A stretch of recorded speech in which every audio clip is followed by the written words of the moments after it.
Are you finding that you are feeling isolated? Are you feeling lonely? Are you feeling cut off? It really seems to be an epidemic. It really seems to be something that has taken hold.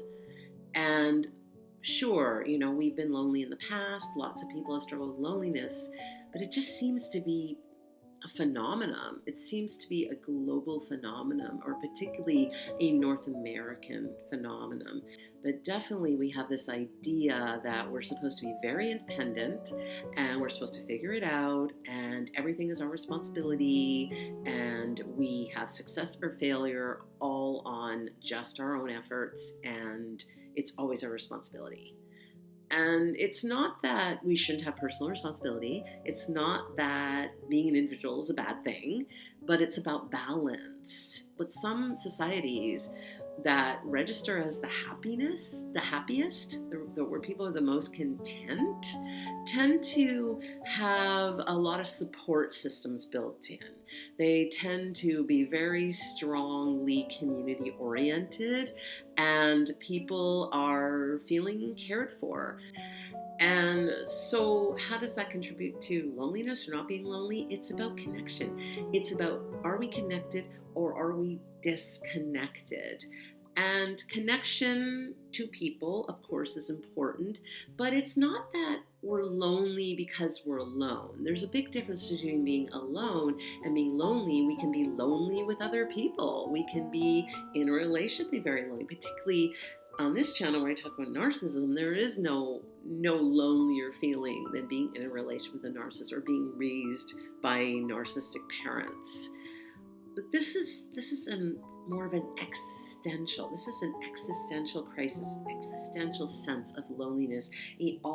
So the idea of existential, it's outside of ourselves. It's not just, oh, this is about me and my personal experience. It's this overarching theme, or this idea that things that are bigger than ourselves, but really about this idea that we feel disconnected.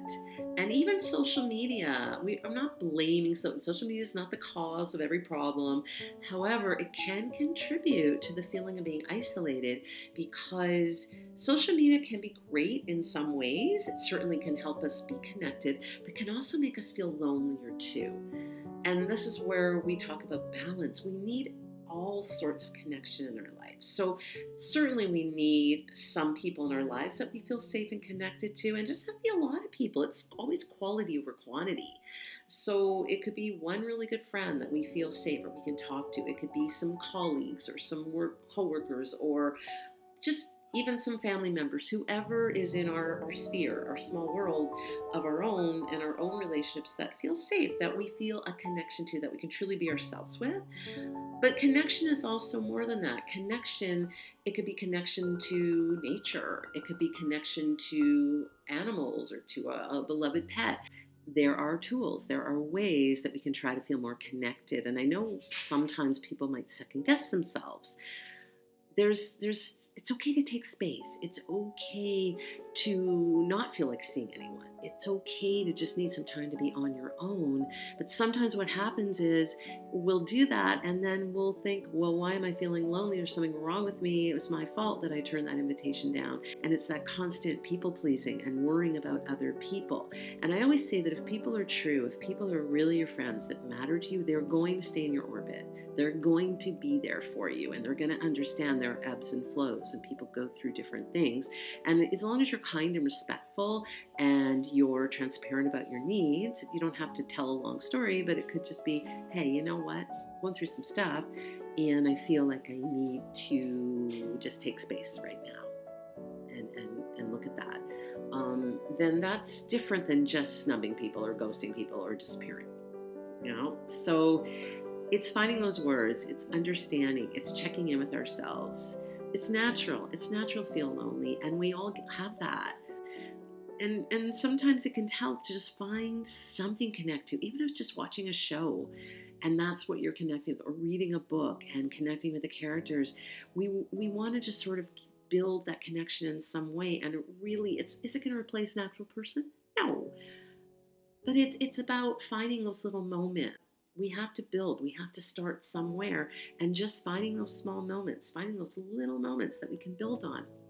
And so, yeah, if you have a pet, play with your pet, connect with your pet. If you feel like you can get outside, go outside and look around. You don't even have to talk to anybody.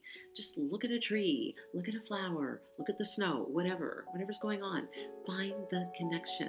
Find those small moments and build on them. And it's also okay to not be okay. It's okay to sometimes have a day where you're like, no, I feel really lonely. I feel miserable. I just can't. I just can't with anything. Or I feel like a total loser. It's just, don't live there. Don't stay there. Just be curious. Be curious about it, and understand that even though it doesn't feel like that in the moment, it will pass. I promise you it will pass, because I've been there.